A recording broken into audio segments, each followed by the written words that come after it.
What was left at the bottom of the cup? My name is Ellen. I'm 58.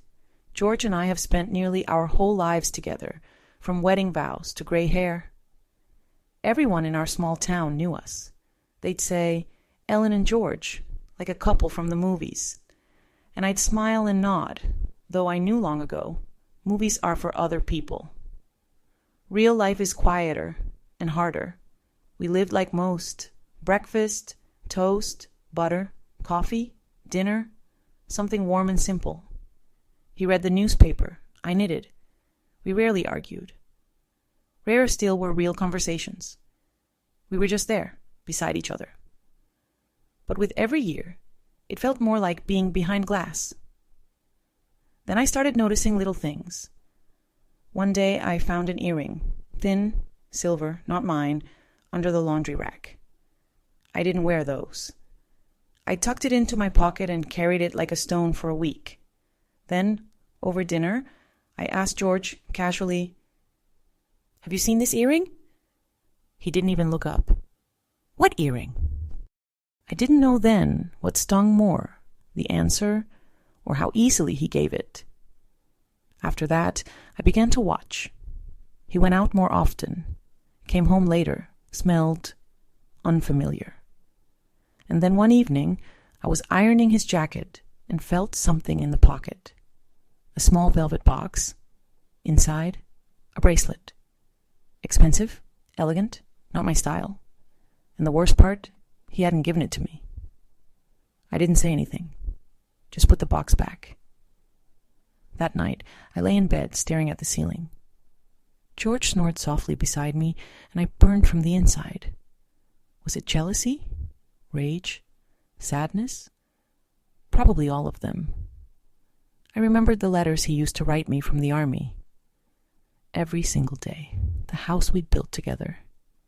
The time our kitchen flooded, and we laughed, sitting on stools in the water. All of it, gone, erased. Then I broke. "George," I said one evening. "I know." "Know what?"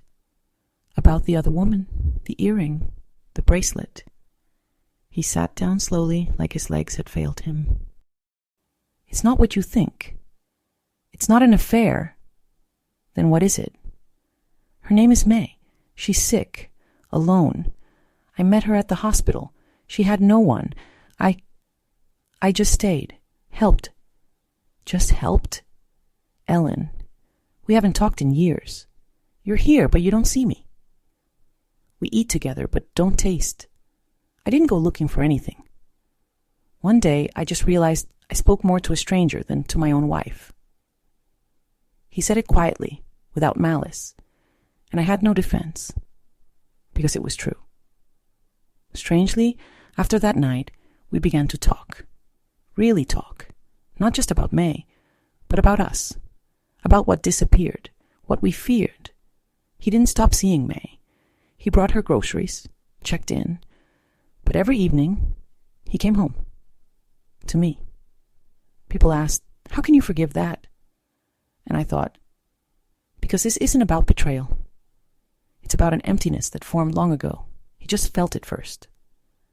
I didn't forgive him overnight. I watched.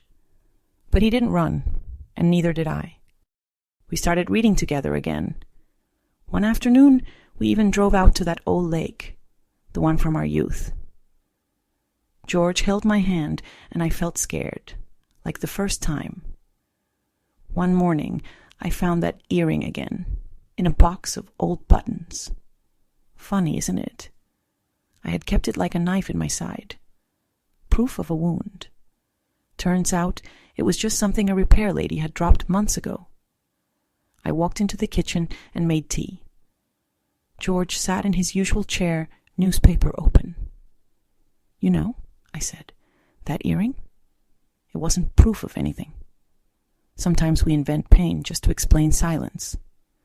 He folded the paper. "I never wanted to lose you, Ellen. We didn't find each other again. We just stepped out of the silence."